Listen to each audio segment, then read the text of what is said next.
Hey guys, and welcome back to Dan's Pro Shop. Today we are getting into another little side project, and that project is upgrading a brandy new 2025 crf125f. Now, if you guys are new to the channel, you may not know that I have a little bit of an affection for motorcycles. You know, it's kind of a problem. I don't know if it's a problem, but it's a thing. I like motorcycles. And if you're a frequent, you already know that. So welcome back. But today, on this new crf125f, obviously this is a new acquisition here, and it was just time for an upgrade for a new pit bike. This is like a happy middle. It's not exactly small like a 110, but it's certainly not big like a 250 or a 450 or something. This is a perfect happy middle, like do everything, and everyone in the family pretty much can ride it. You know, it's small enough that you can just throw it in the bed of your truck and use it for like a pit bike for riding around the pits at the races and stuff. But it's also a little bit bigger for adults, and it has a little bit of grunt so you can get around in the woods and do some other stuff. This is honestly like a really good happy middle bike. And just in case you're unaware, these newer ones, I'm not sure exactly what year it started, maybe like 22 or 23, something like that. But these new CRFs are all electric start and fuel injected. So gone are the days of messing with a carburetor. Now, don't get me wrong, it's not like I don't like carburetors. I have plenty of carbureted stuff. But I got to tell you, for something like this, for a toy that you just kind of want to use whenever you want to use, just hitting the button and starting up, golly, that's nice. Now, that being said, with this having an electric starter, it also does have a kick. So, you know, my other bike, the Husky 300, awesome. I absolutely love that bike, but it's button only. There is no kicker or backup. So take that for what you will. But either way, this thing is solid. And in case you're wondering, this is like the standard 125. It's the small wheel. It's not the FB for the big wheel. So this thing has a little bit smaller tires than what the other options may offer, but it's still got all the same goodies. The electric start, the fuel injection, and hydraulic disc front brakes. We still got a drum in the rear, which is a little antiquated, but you know, for what this is, it's fine. Now for the meat and potatoes of this here video, this thing is still like totally stock. The only thing I've done is put graphics on it. So like it's just right off the showroom floor here. And these front bars, well, front bars, like you got rear bars, whatever. The handlebars, the stock ones are like fine. But because this is a small bike, it's catered more towards small people, you know? And I'm not exactly a small people. So in order to make this thing a little more me friendly, we're going to go ahead and slap a set of taller ProTaper bars on here along with some ODI clamp-on grips. And dude, I put ODI grips on freaking everything I have, and they are so worth it. A little pricey, I don't, probably about 30 bucks for the set, which honestly, you know, whenever it comes to motorcycle stuff, 30 bucks, not a bad deal. And I want to say the handlebars are probably like 60, 70.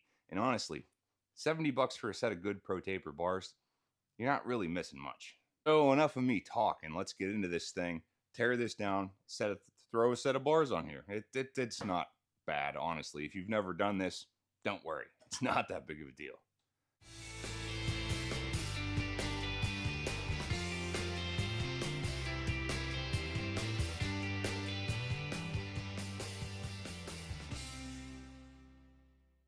Now, obviously, for starters, we're going to have to remove the stuff that are on the factory bars.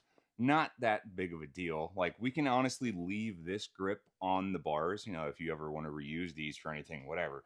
We're going to have to disassemble the throttle assembly to install the new ODI grips, but we'll get there and I'll explain what I mean in case you've never used ODIs. And then we're going to have to remove the levers and some switching and cut some zip ties and stuff, and then remove the top clamps. But there really isn't much to this. So we'll start off as simple as possible here and just remove the clutch lever by taking off the cap with a couple 8mm bolts here.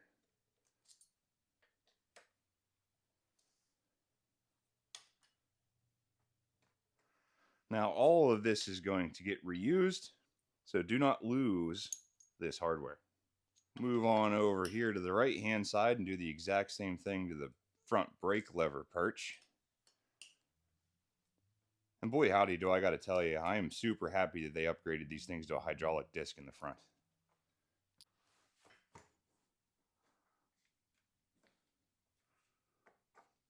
Pull this guy off here, just let her hang.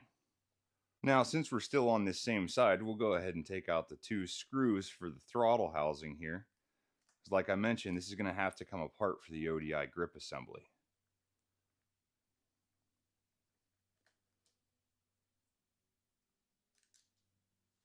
And for the switch housing here, we'll remove the screw on the front side. This will allow us to unclamp it from the bars. Now that we went through that painstaking process of simply loosening stuff, we can go ahead and remove all of this crap from the factory bars. Or at very least, like, get it out of your way for now so we can unbolt the top clamps. And then you don't really have to fight around the wires and cables and stuff. We can move the bars around them. Now for the top clamp, this is super easy. 4 10mm bolts. And you can tell here, even from the factory, they're not super tight. And these things don't have to be, but I'm sure there's an actual torque spec for these. God knows what that is. Go ahead and remove these top clamps, get everything off the factory bars, and get ready to install the new ProTapers. Now, for the new handlebars here, like I mentioned, got a set of ProTapers. I actually got these off of Amazon, so, you know, I don't know, if you can find a better deal, by all means, go ahead. But I will drop a link for these down in the description in case you're interested in picking up the same set. These are actually a set of ProTaper SEs. I think it stands for like 7/8. I don't know, it's some kind of measurement system or whatever. But these are actually the exact same bars that you would use for like a KLX or a DRZ 110. Same thing. They're 7/8 bars. Well, maybe that's what the SE stands for, 7/8. Well, 7/8 diameter handlebars, and you can tell here that they have a little bit more rise than the factory ones. It's not exaggerated, it's not crazy, but it is significantly better than these ones, and not to mention it's just a better quality because it's a ProTaper bar. So, you know, you smash stuff, this thing goes down a hill. These are just regular steel bars. They're going to bend and then you're hosed. These are beefy aluminum ones that are made for woods riding. So you got a little bit better chance of these things surviving a lot longer. Another thing to take note to with these aftermarket ProTaper bars versus the factory ones, you'll take a look here, they are significantly longer than the factory bars, not to mention they have a wee little bit better of a bend, like it's a little less pulled back than the stock ones. Now, if you look here, the ProTaper bars, they actually give you marks on both ends of the bar. So if you choose to, you can cut these down to match the length of the factory bars, or you can leave them at full width. Now, if this were a bigger bike, like specifically made for adult use only, I would leave these long because it's a little bit nicer to have a little more torque on the bars here. But since this is like an everybody kind of family friendly bike, I'm going to go ahead and cut these down to the last notch, number 4. And not to mention, that brings your controls in a little bit closer. So, like, you got a better chance of all the stock cabling and everything just working the way it is. Because I do have my reservations about the clutch cable on this one. But if we need to zhuzh or move things around, we can.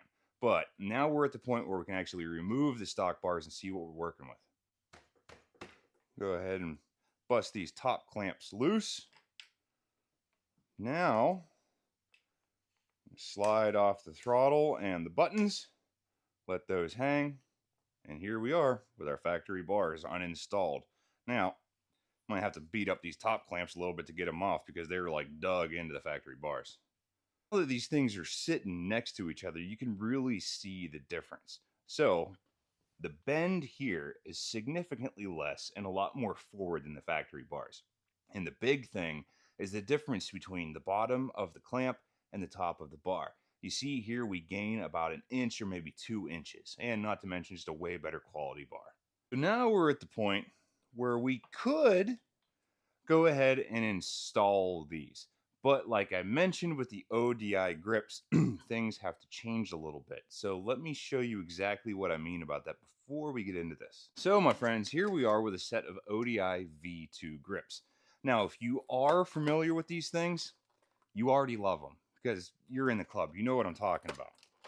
These, if I could get them out here, these grips are already in a tube that effectively just clamp on to the OD of the handlebar So there's no more grip glue, there's no more fighting, there's no more air compressor to get the old ones off. It's just for the $25-$30 that these things are, they are so worth it. It's good premium quality grip and they are easy to change. Now, that being said, whenever you put these onto a new set of bars that they've never been on before, like we're doing here today, there is a little bit of a caveat. So this would be the left side grip or the clutch side. So this guy here would slip over the bar like so and then clamp on. However, with these new ProTaper bars, you see here that these bars are knurled. I don't know how well you guys can actually see that, but this is the left side versus the right side where the throttle would go. Now, in my experience, because I've done this a couple times in the past, a couple times or 20, that the ODI grip doesn't really like going over the knurling. So I strongly suggest you take yourself some emery cloth or a whiz wheel or something and kind of smooth down these knurls to allow the grip to go over that. Because if you don't, you're just going to fight the crap out of it. So I strongly suggest you go ahead and smooth these out a little bit just to make this installation process better.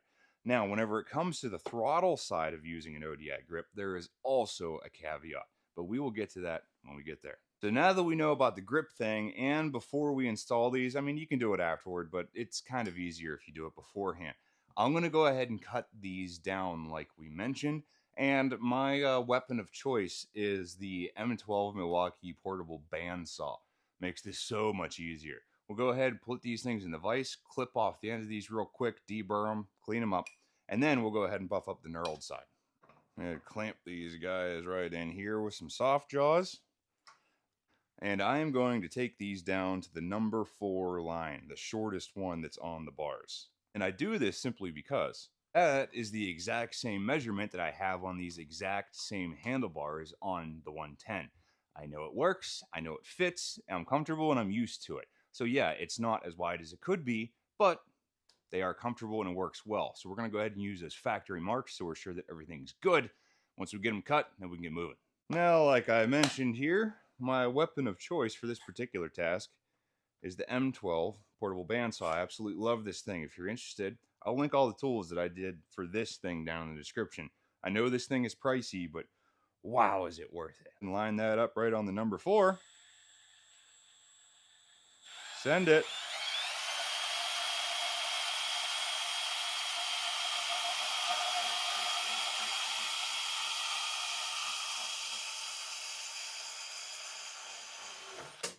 All right. Same thing on the other side.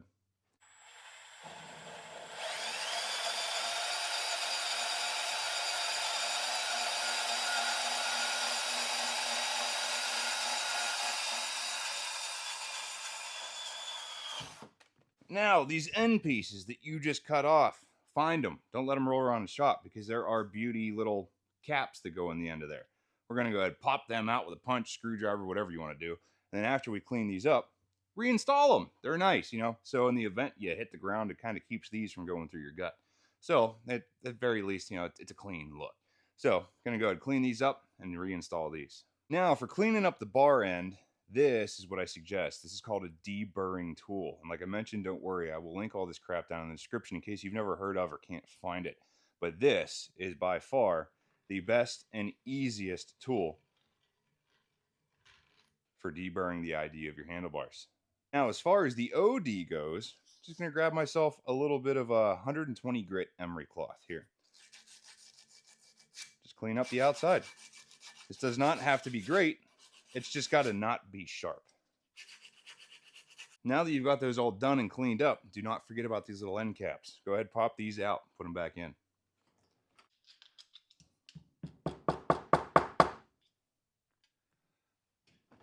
Right like so.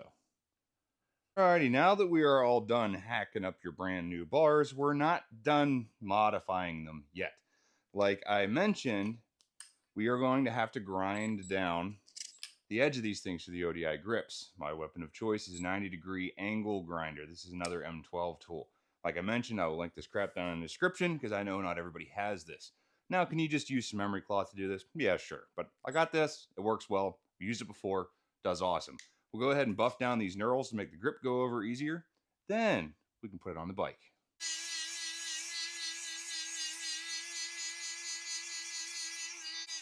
Oh, hey, make sure you do this after you cut the ends of the bars off. Because if you do this first, you're going to buff off the line where you're supposed to cut it. Keep that in mind. Now that we got that all cleaned up, let's check the fitment of the grip. Oh yeah, still a little snug, but goes right on there. I'm telling you, this is a necessary step to do this. Now, before we go ahead and install these for good, let's not forget to install the throttle tube and the button controls over on this side, just to make it a lot easier so we don't have to move or disconnect anything. So, go ahead on over here, slip our button controls on first, and then our throttle tube, which is going to change, but that's okay, we can do it after it's put on. Now we have these guys up in place a little bit here, and we can go ahead and throw on the top clamps. As far as the top clamps are concerned, you guys see here that there are marked like locations on the top of these bars that would index with notches on the top of your top clamp. Now, since these are the factory OEM ones, they don't have those notches, but you can replace these, whatever, but the factory ones are fine. We're going to go ahead and install these just loosely. Do not tighten them because we don't know exactly where these will need to be or where we want them to be yet. So make sure you do your best to line these up left to right. Use the markings on the bars as a reference. We'll go ahead and install these loosely for now, and then we can continue on with the work.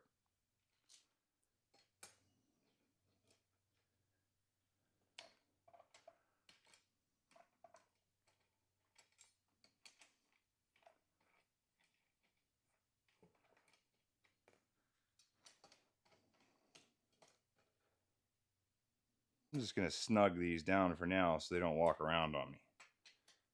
We can come back and revisit this later. And just look at how much better this thing's looking already. I mean, the factory one with no bar pad or anything, low bend and crappy grips, versus what we got now. It's, man, even if just for looks alone, this is so much better. But you gain a lot of functionality and, you know, rider usability, especially if you're a bigger guy on a smaller bike, which, let's face it, it's a lot of fun. So now that we have these guys on here, go ahead and put the clutch on, install the other side grip, and then we can work on the throttle tube. So for installing the clutch, this is easy as you want it to be. Just go ahead and put it on the bar, put on your top clamp, install your 8mm bolts. Now again, I would not go crazy with tightening these. Just go ahead and snug them up until we figure out exactly where we want everything. But we do need to have everything on the bar and kind of where we want it to be. So just have it on here and secure it so it doesn't fall, but don't tighten anything yet. And we'll do that exact same thing here with the button box. Reinstall the 2 screws that keep the clamshell together securely, but not tightened.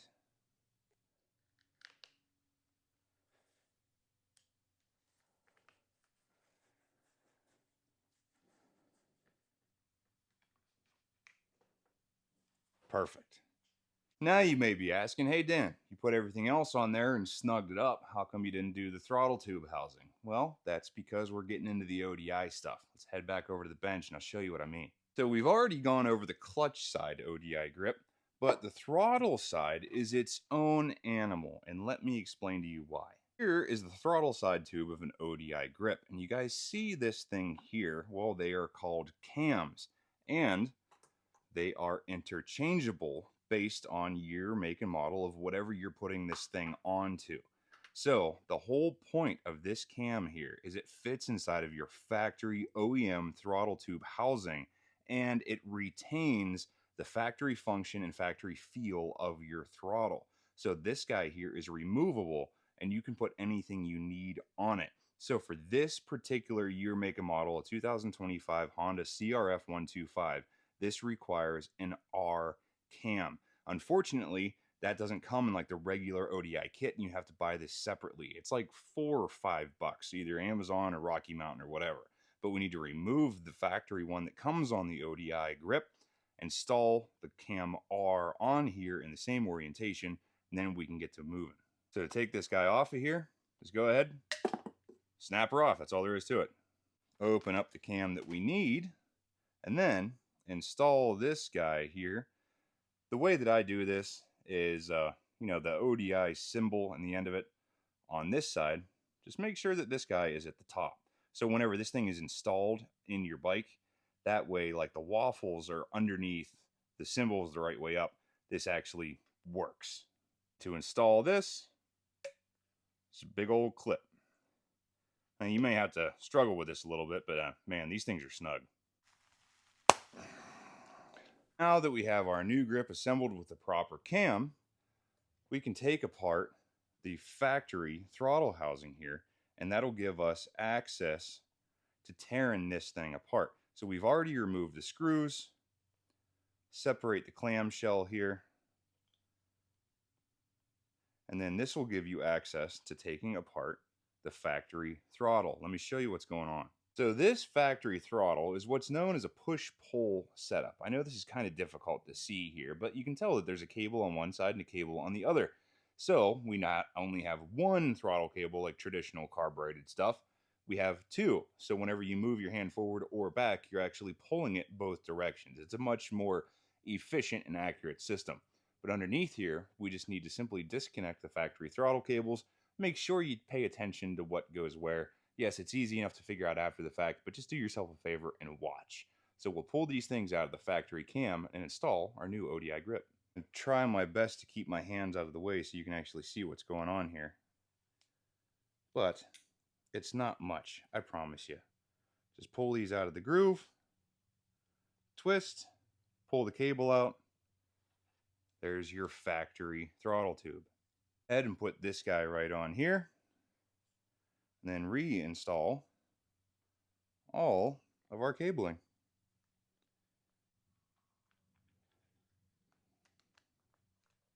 There's one. Do the same thing on the back side.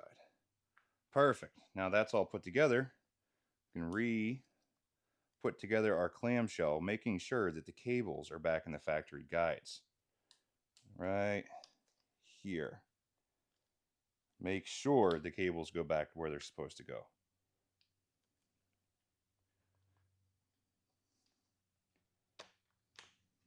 Perfect.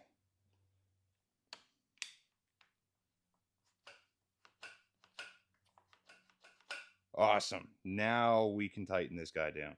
Now again, I wouldn't tighten, but at least secure this. You know, so we kind of get a feel for where everything's going to be.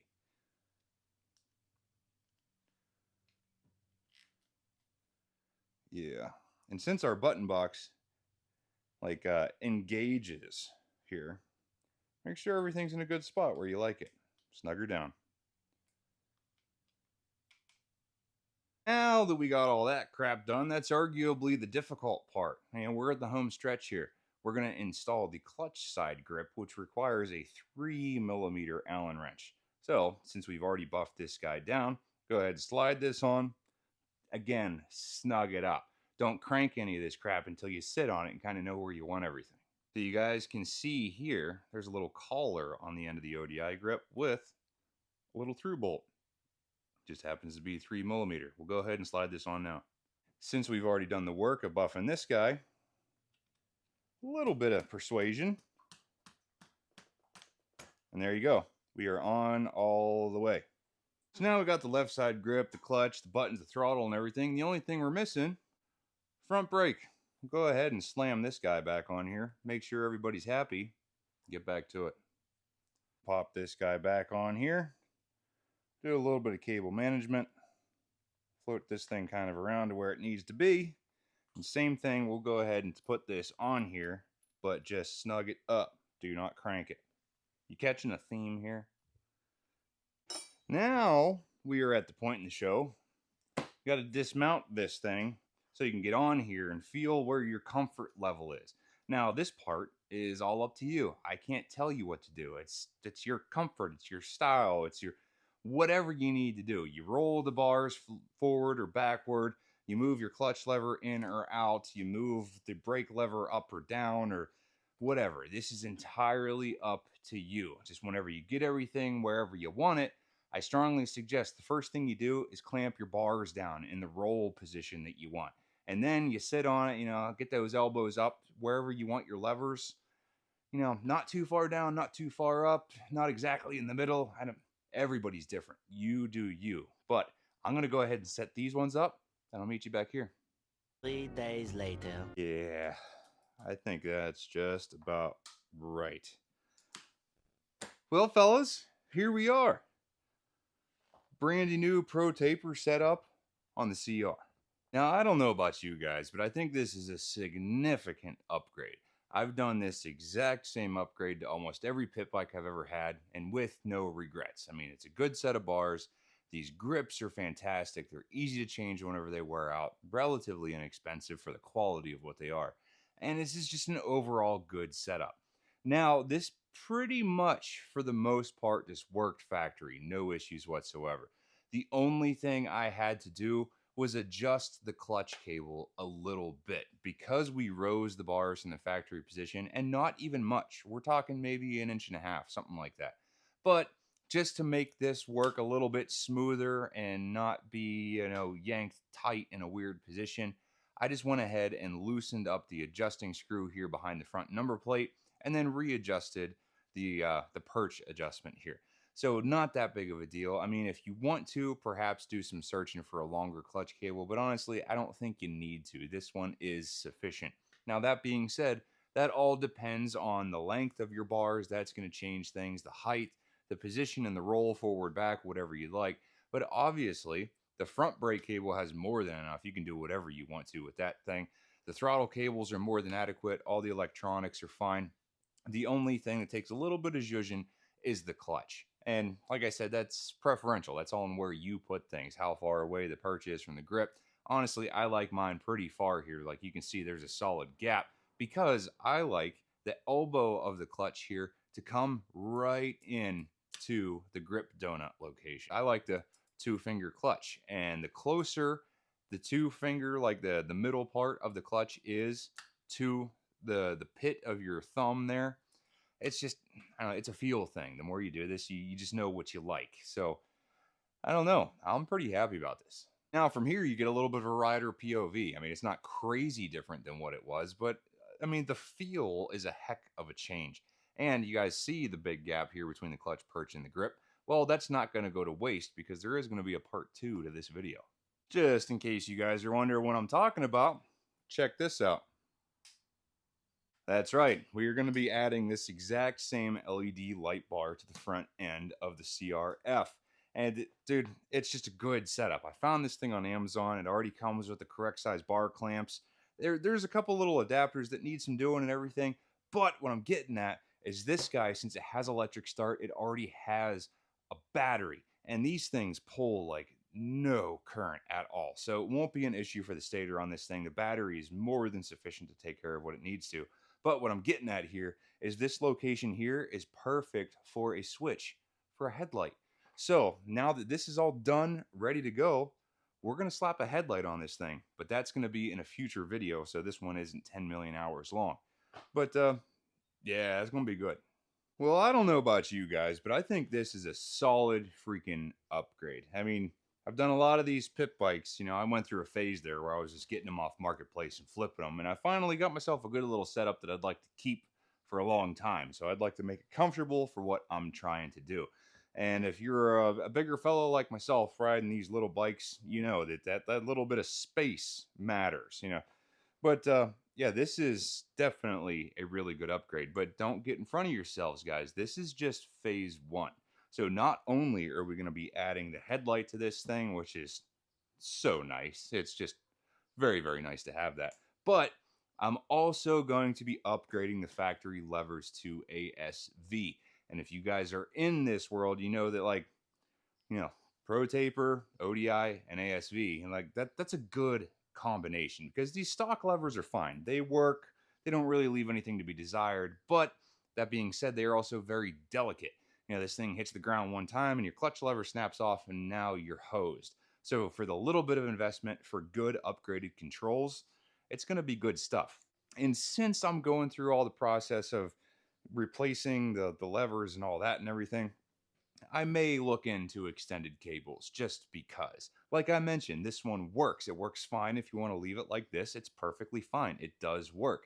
But why not? If we're going into this for like the extra 50 bucks, whatever. It'll be done and good forever. So, hopefully, if you guys were looking into doing something like this for your new CRF 125, I hope this helps. Maybe give you a little ambition to go out there and do this for yourself. But dude, I got to tell you, it is well worth it. So, really, check out the links down in the description to go ahead and get everything you need to do that we did here today. And stay tuned because this is only the beginning.